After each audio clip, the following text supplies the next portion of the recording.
Welcome to the Slop Farm. Enjoy the video. You start by signing into your Google account and opening Google Photos. This gives the app permission to show and share your items. Once done, confirm backup is on so photos are accessible across devices.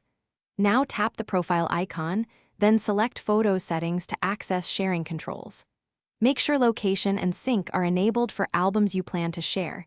This prevents missing images. Follow these initial steps so the next actions work reliably and don't fail due to missing. You now create the album and add the photos you want to share.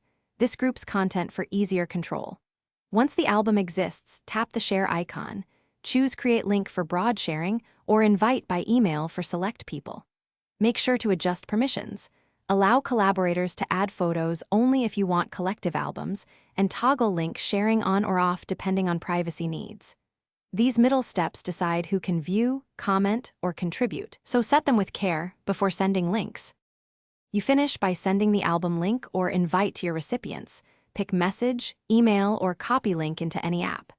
After sending, verify at least one person can open it. This confirms permissions worked. To stop sharing later, open the album, go to Share, and turn off the link or remove specific people. If someone can't view the album, check they're signed into the correct Google account, update the Photos app, and make sure link sharing was enabled. This one check fixes most issues quickly. Thanks for watching.